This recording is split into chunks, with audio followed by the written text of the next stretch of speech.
Carlos Navarro Filho comandou a sucursal do jornal O Estado de São Paulo, na Bahia, durante 30 anos. Ele começou no jornalismo como repórter no extinto Jornal da Bahia e entrou no Estadão no início dos anos 70. Participou do projeto de ampliação da sucursal, que chegou a ter 5 repórteres e um fotógrafo. Com a informatização dos meios de comunicação, ajudou o Grupo Estado a lançar os produtos do jornalismo online.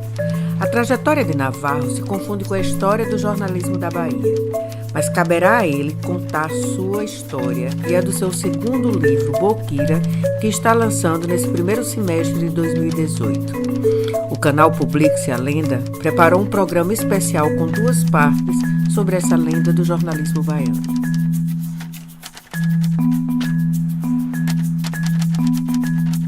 Eu queria que você falasse um pouco agora do jornalismo dessa época. Primeiro, contando como é que você saiu de Alagoinhas, você era vereador lá e se tornou jornalista aqui, até entrar na sucursal e chefiar a sucursal. A minha história com jornalismo é antiga. Quando eu era estudante em Alagoinhas, eu era líder estudantil, presidente de Grêmio, essas coisas. Eu ainda novo, acho que eu nem votava ainda, meus 14, 15 anos, ganhei, não me lembro porquê, mas uma deferência de um programa, talvez até com fins políticos, porque todo partido, você sabe, precisa ou quer um estudante, um operário, uma mulher, um profissional liberal e tal, para completar o naipe de quadros dele. Representatividade. Exatamente. E aí eu terminei com um programa A Voz do Estudante. Isso, meu Deus do céu, início dos anos 60, né? Aí a gente usava aquilo, uma coisa até mais lúdica, sem maior compromisso, falava dos colegas, não sei o quê. E, a partir daí, o diretor da rádio disse: olha, você é um cara despachado e tal, você não Tem quer... jeito, dá pra coisa. Você não quer fazer um programa, não?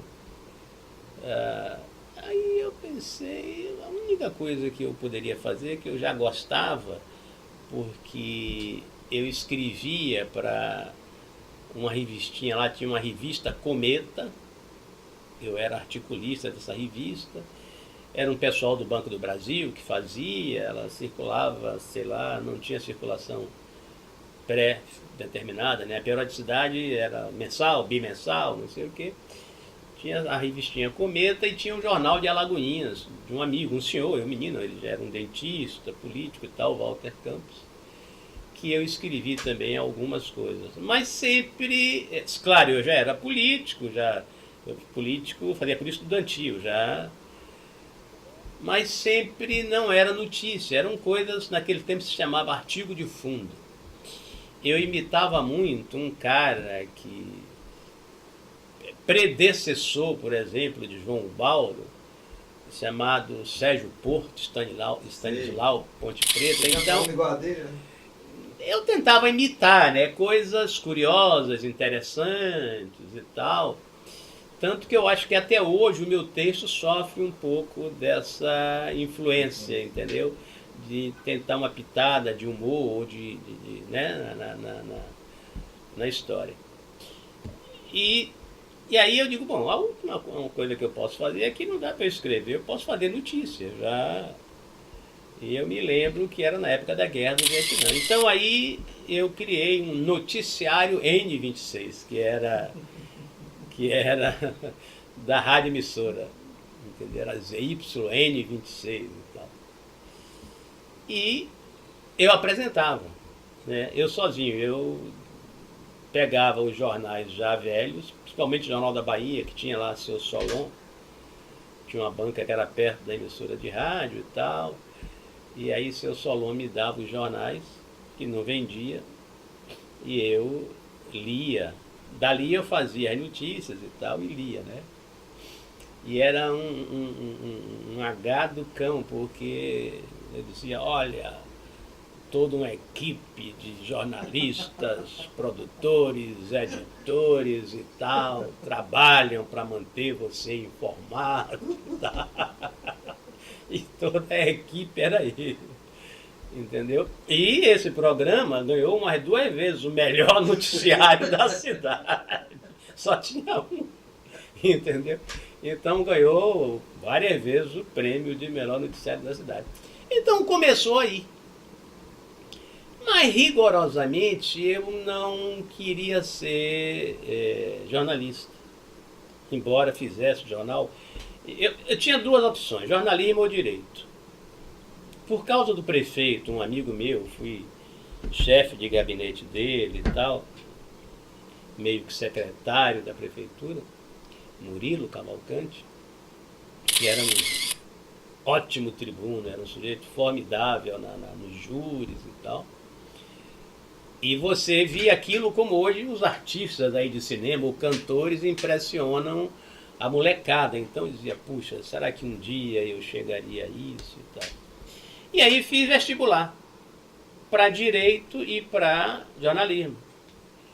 Só que o de direito eu perdi. Até fui para a segunda época, fiz e tal, mas era pago, era católica e a outra era a federal, que era de graça. Então eu fui fazer jornalismo, que eu acho até que nem era a primeira opção, acho que era a segunda. Naquele tempo tem essa história de... Aí você já, por causa disso você se mudou para Salvador?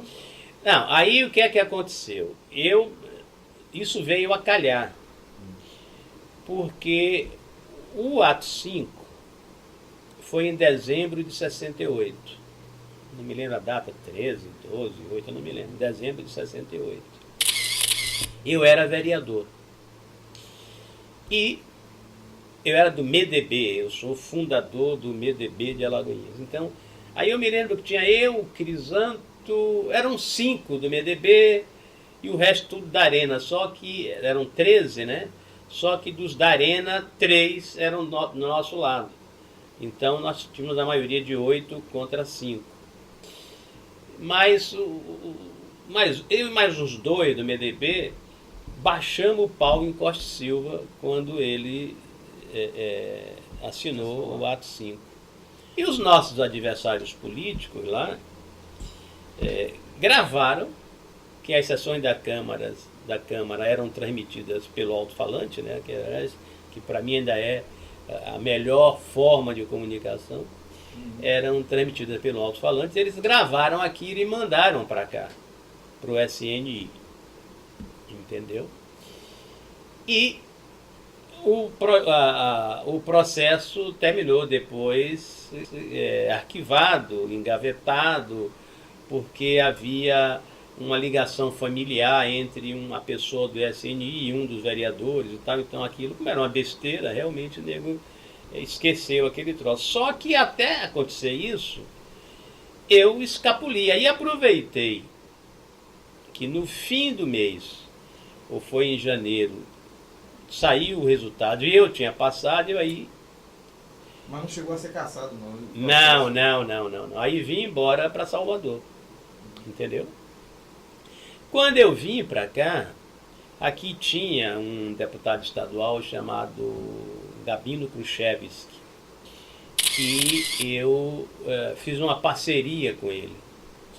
Aliás, eu acho que foi o único gasto da minha campanha, foi isso, fora umas telhas e uns tijolos que eu dei para umas putas lá, tinha umas casas lá no Alecrim, de tolerância e tal, mas eram amigas e tal, e eu ajudei.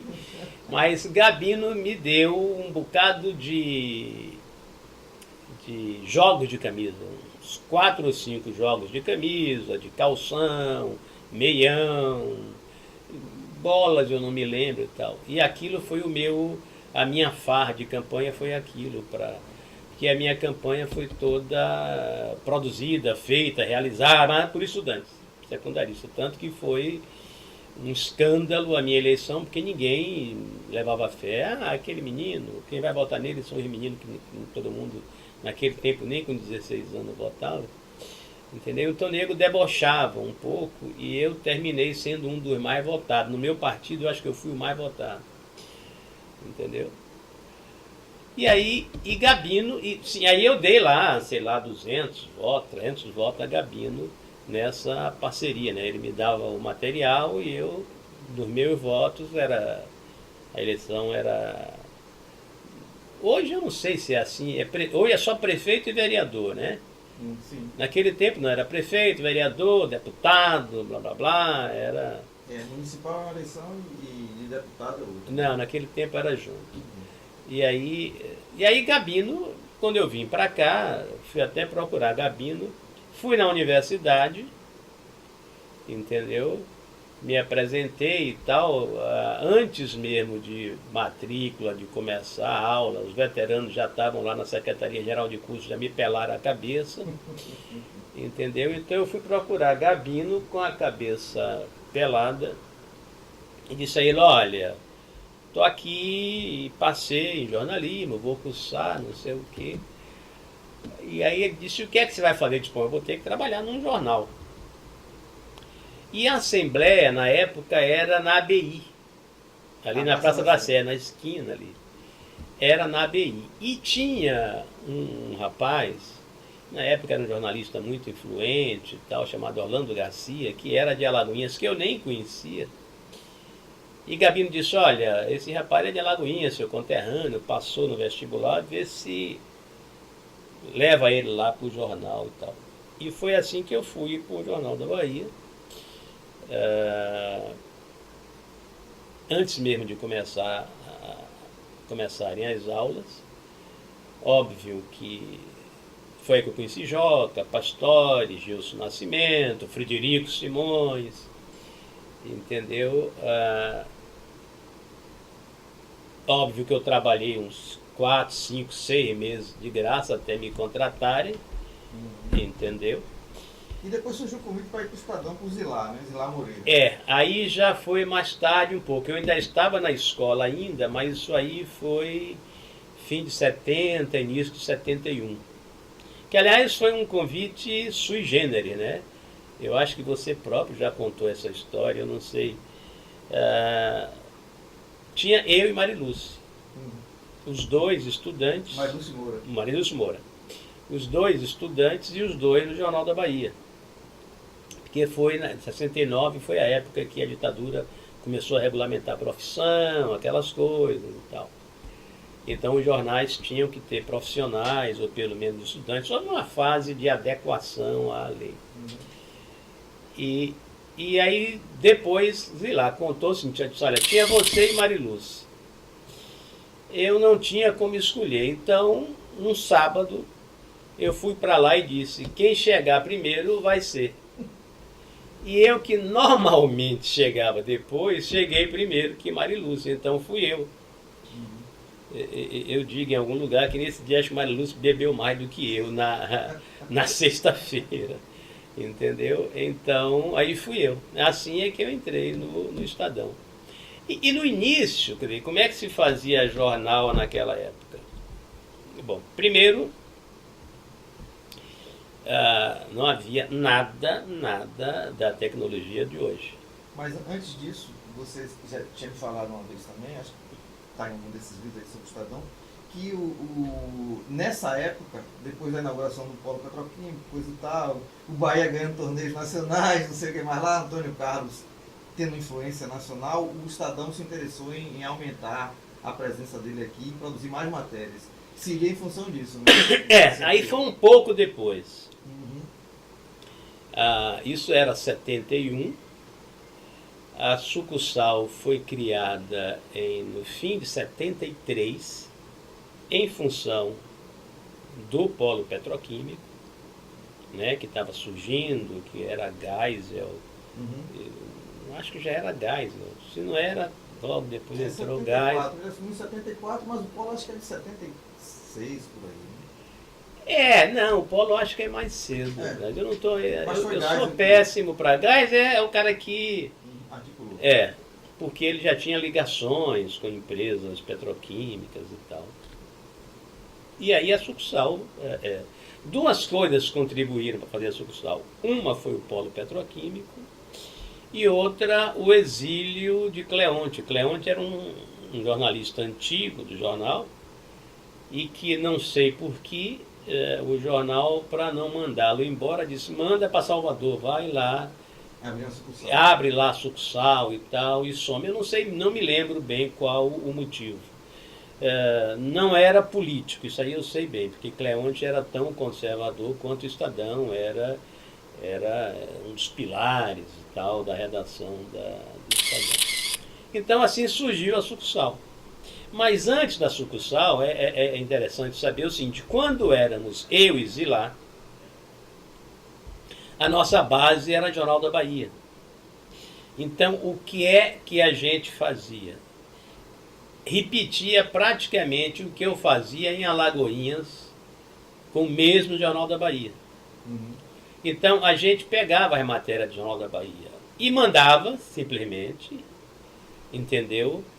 Ou usava pautas do Jornal da Bahia, que eu já trabalhava, e fazia também matéria para o Estadão. Consultava e tal, e fazia matéria para o Estadão. E transmitia do Jornal da Bahia. Foi aí que nós conhecemos Simão Alves, que era o teletipista do Jornal da Bahia. E você levou para lá? Aí eu levei para a sucursal, quando a gente fez a sucursal.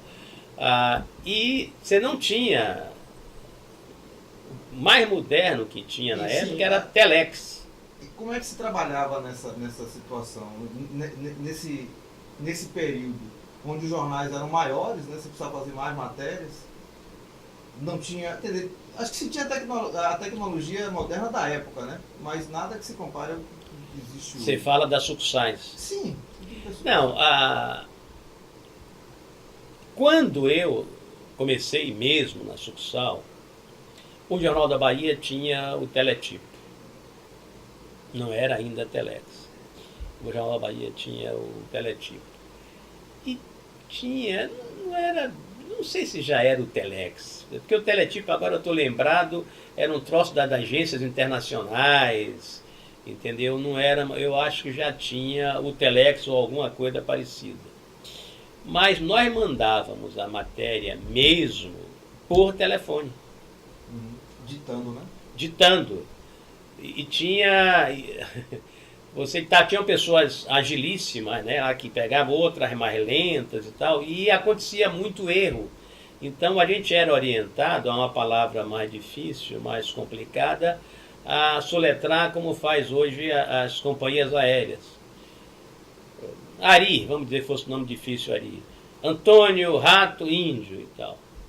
E eu me lembro que, várias vezes, mas dessa eu me lembro bem, porque saiu publicado, eu mandando uma matéria, e aí tinha uma palavra, e a gente como já tinha um hábito tão grande disso, que não precisa nem dizer, olha, é a palavra tal, você já ia, pela mudança do texto, da palavra, não sei o que, fora do contexto, a gente já sabia que era uma sigla, que era um...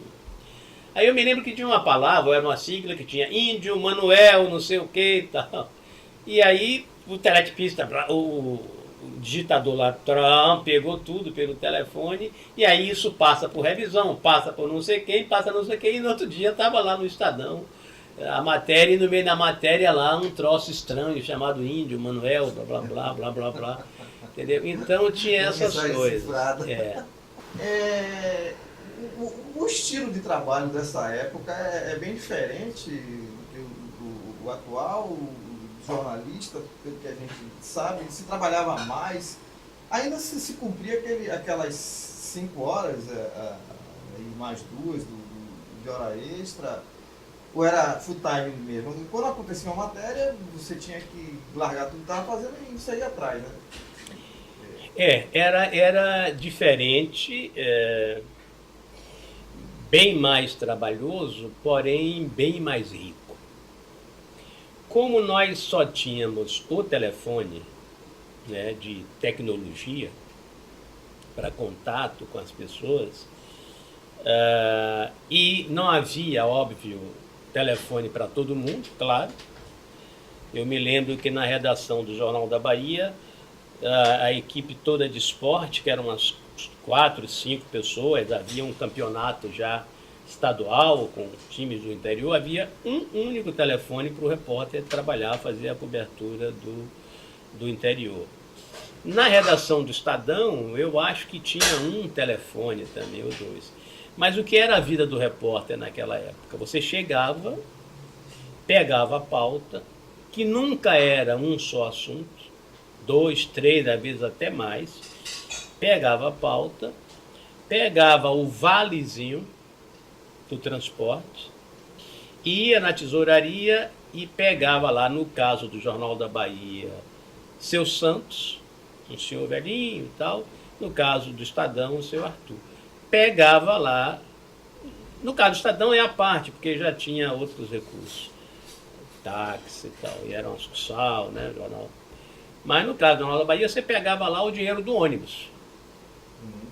E aí dava o dinheiro do ônibus de volta, não sei para onde, não sei para onde e tal. Não tinha. Carro, tinha... O Jornal da Bahia usava um carro ou dois da distribuição, os carros que entregavam o jornal. Eram caminhonetes e tal. Mas você tem ideia, na época eram 35 repórteres no Jornal da Bahia. Eu sei bem porque nós terminamos reduzido a 5 na briga com Antônio Carlos. Eram 35 repórteres, não haveria nem que quisesse, nem que tivesse de recursos carro para todo mundo. Então era de ônibus mesmo. E você saía. Hoje um repórter recebe a pauta da mesa dele mesmo, se vira, vai no Google e tal, pesquisa, liga, às vezes fala com uma fonte ou outra e produz a matéria. Naquele tempo você tinha que ir à fonte. Jornalismo naquela época era, além de dar o fato, que não preciso repetir, né? Ser fidedigno ao fato, essa história toda, dar o fato real, você tinha que ter a chamada cor local. O cara era quase uma testemunha. Exatamente, era quase, não era uma testemunha. Eu aprendi assim. E as pessoas que trabalharam comigo, os colegas, eu também dizia, olha, vamos fazer assim. Entendeu? Até para ambientar o leitor no que ele estava. Entendeu? Naquele tempo não havia tantas emissoras de TV, não havia internet, não havia Google. E o veículo era o jornal. Havia rádio e havia TV, ainda incipiente. Aqui, quando a gente começou, eu acho que tinha só uma emissora de TV, que era a Itapuã, era a mais velha dos associados. Porque a TV Bahia eu não me lembro, e as outras não me lembro quantas, mas são mais, entendeu? Agora sim, você trabalhou um tempo nos dois jornais, à tarde e no Estadão. À tarde não, Jornal da Bahia e Estadão. Havia uma rigidez maior do Estadão em relação ao material produzido? Se cobrava mais? Olha... Não se furava a pauta? Não. Quando eu estava no Jornal da Bahia, porque logo depois que a gente fez a sucursal, eu deixei o Jornal da Bahia. Não dava, porque quando era correspondente, aquela velha história, a gente ou sugeria ou recebia a pauta. Entende? Então era uma matéria e tal, nem todo dia tinha matéria, mas a gente se esforçava para mandar, até porque pegava por ali mesmo e tal. Então não havia, digamos assim, não se ligava muito para a Bahia. A Bahia não tinha essa importância toda, né? Apesar do jornal ser um jornal de pretensões nacionais, quer dizer, de circular no país inteiro, a Bahia tinha o quê? Tinha o cacau, entendeu? Tinha o cacau, que tinha altos e baixos e tal, e não tinha... E tinha o petróleo, mas o petróleo era uma coisa muito, digamos, circunscrita ainda aqui, né? Outros lugares não tinha petróleo, então o petróleo era uma coisa muito técnica, muito... Você produzia ali, mandava de navio, não tinha estrada, as estradas não eram tão boas quanto hoje. Então a Bahia não tinha... Primeiro que era Nordeste. A gente não pode esquecer que nós sempre fomos postos à margem, sempre tivemos um papel secundário no noticiário por causa do Centro-Sul Maravilha. Só quando acontecia desgraça aí? Quando aconteciam desgraças, denúncias de corrupção e tal, a gente tinha espaço.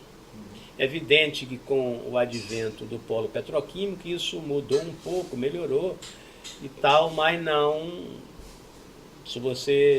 Quem trabalha hoje em sucursal, eu imagino que qual é o interesse da Bahia.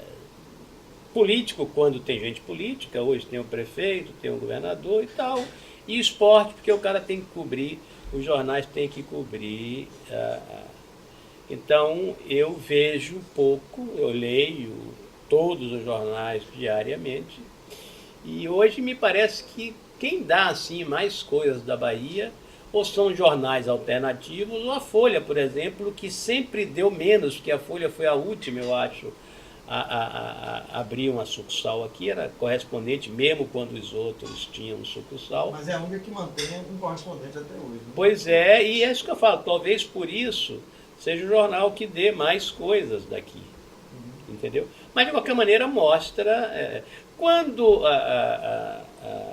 com o advento da tecnologia, dos interesses comerciais e tal, São Paulo resolveu centralizar tudo lá, redação, broadcast, falando do Estadão, redação, broadcast, agência Estado, em suma, as decisões de redação e administrativas, entendeu? Tudo bem, havia já a tecnologia, você com um telefone, não tinha WhatsApp ainda, essas coisas, mas tinha o telefone e tinha a internet. A internet é de quando mesmo, Braz?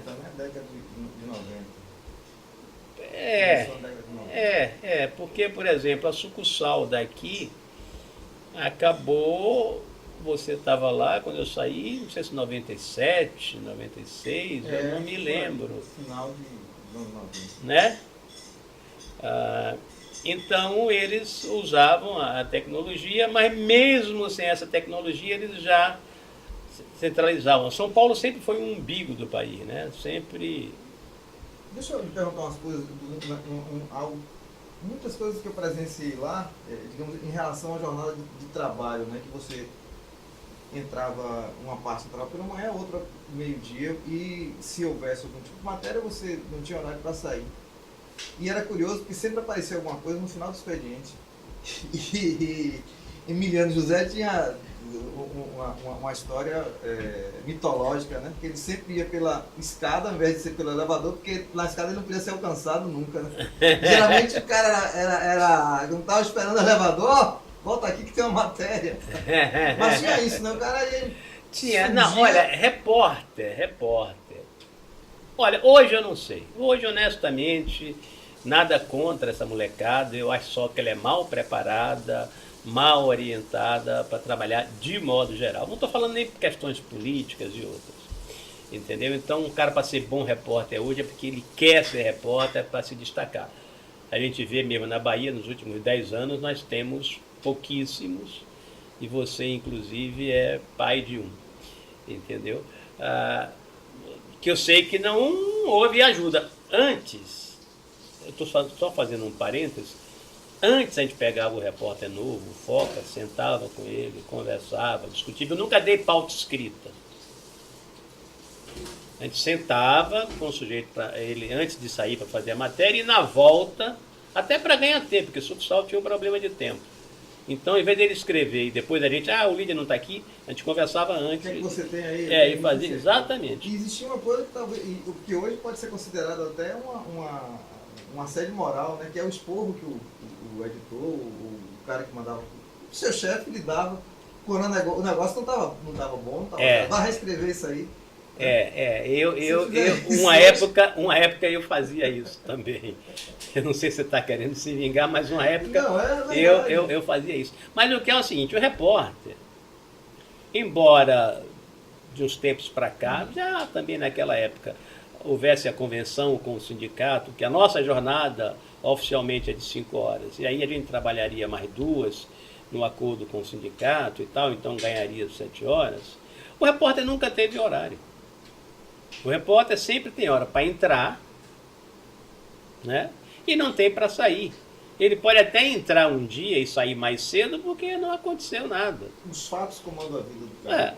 E quantas vezes a gente já se preparava para as sextas-feiras, por exemplo. Fim de tarde, ali o negócio maneiro, todo mundo já preparando para descer no botequim para tomar uma, não sei o que, blof, explode o negócio.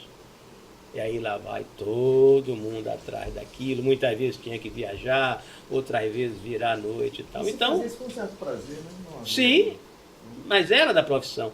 Tanto que eu só acredito no repórter que gosta de ser repórter, que gosta de ser jornalista.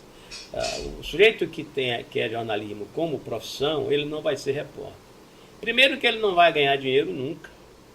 Se ele for sério, óbvio, ele não vai ganhar dinheiro nunca.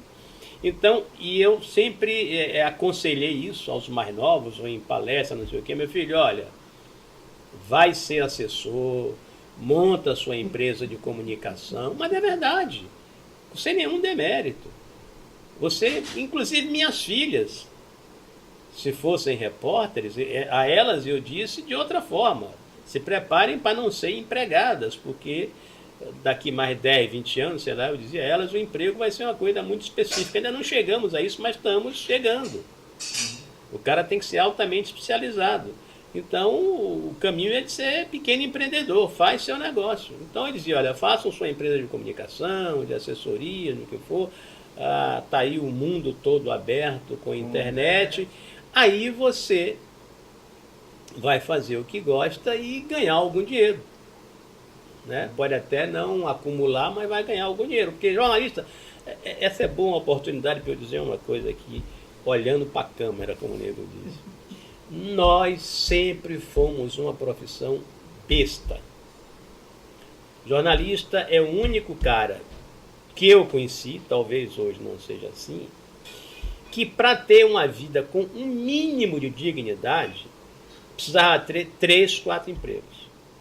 Aí tinha 3, 4 empregos, se matava 12, 15 horas por dia, juntava tudo, fazia um salário menor e achava que era um cara rico, que era um cara feliz, nunca se mobilizou em sindicato, entende? Era um sujeito feito. Além do fato de poder falar com o governador, com o senador, com o presidente, ligar e tal. Então o jornalista sempre se achou o rei da cocada preta. E muitos aprenderam depois o seguinte, se ele sai do jornal, ele vai ser um Zé Mané como outro qualquer, falando Zé Mané profissional, porque ninguém vai dar pelota para ele. Entendeu? O poder, mas enquanto ele está no meio de o poder do jornalista está enquanto ele está. Ele tem um veículo de comunicação para publicar. O que é de interesse da classe política, da classe Claro. Hoje, isso até diluiu um pouco, porque com o advento, né, da tecnologia, o poderio talvez seja menor, depende muito da pessoa, mas você tem a internet, você faz seu site, seu blog, seu não sei o quê, então você vale o quanto pesa você, mas quantos de nós pode fazer isso? Quantos de nós tem isso e é sucesso? E eu não estou entrando no mérito. Mas quantos Nassif, quantos Kig Nogueira, irmão de Paulo que morreu, quantos Paulo Henrique Amorim, quantos não sei quem existem por aí?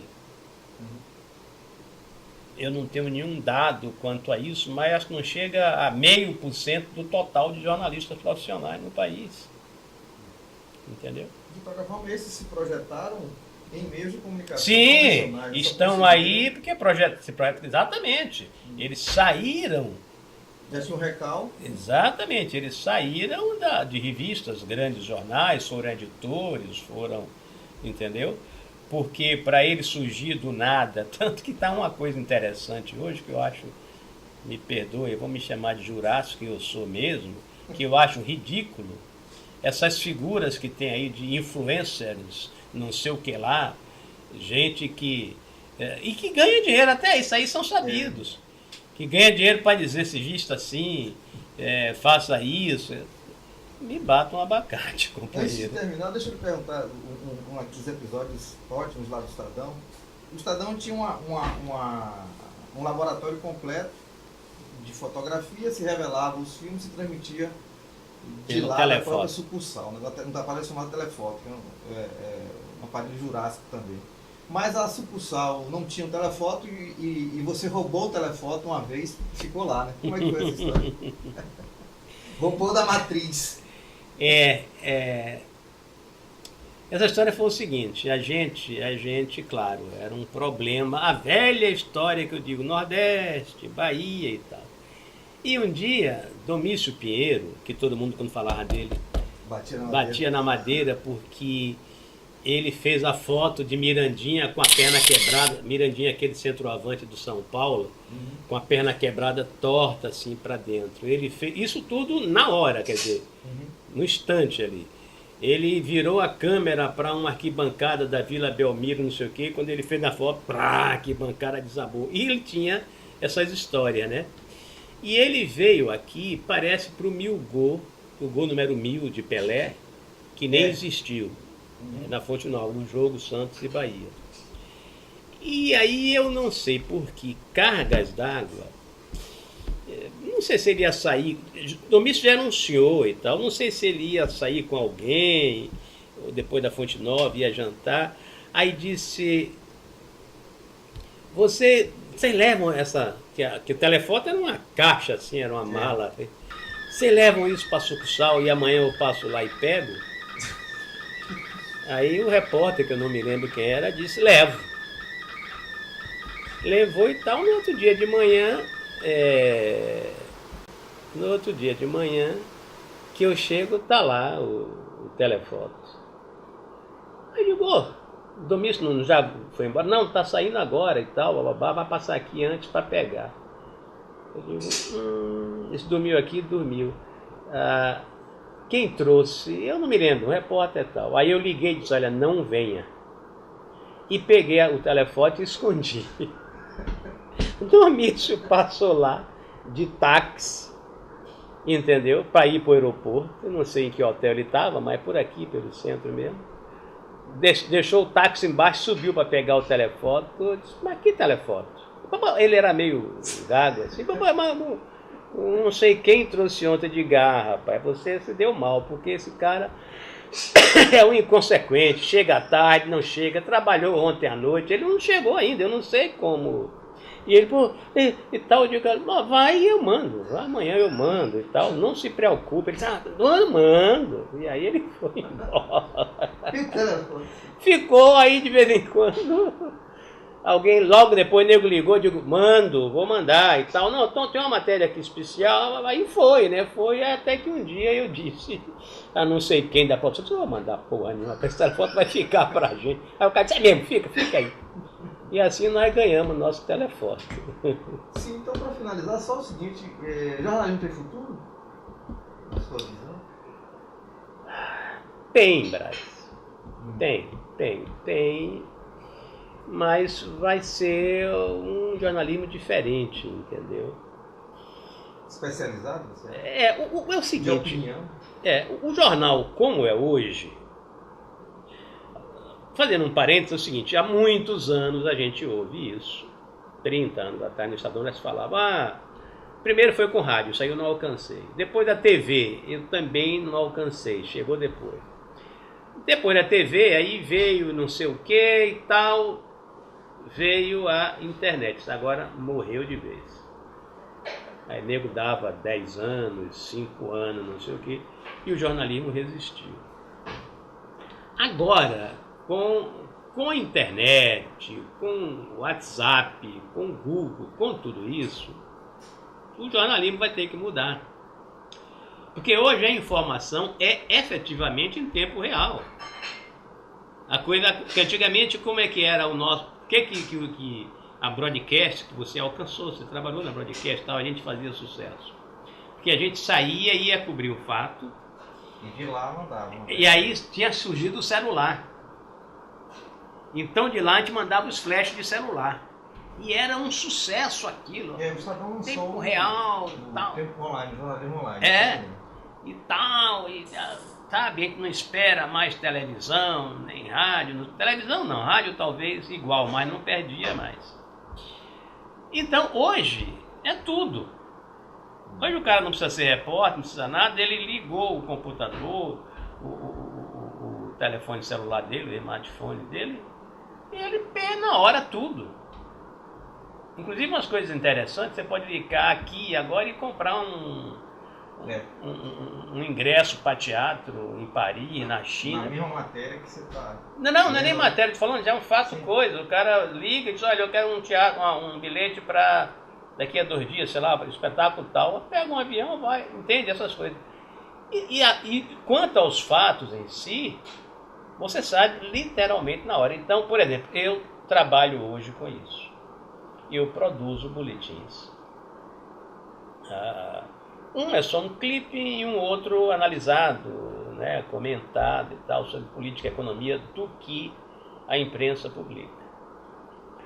80%, sem coisa, 80% pelo menos do que vai no boletim, a televisão vai dar à noite, vai ver meio-dia, e o jornal só vai dar no dia seguinte. Então o jornal vai dar uma matéria que todo mundo já sabe. E isso vai ter que mudar, porque senão ele acaba. Então, a minha opinião é o seguinte, o jornal tem que ser mais analítico, tem que ser mais opinativo, ele tem que voltar às origens. Porque jornal, antigamente, é que era um instrumento de debate, vide Chateaubriand, vide Davi Nasser, os próprios Mesquita, os Frias e tal, que discutiam os grandes temas nacionais pelo jornal, que era o meio. Entendeu? Agora o jornal não é mais meio de notícia, não é mais meio de comunicação. Então o jornal vai ter que sobreviver como as revistas sobreviveram até hoje com relação ao jornal.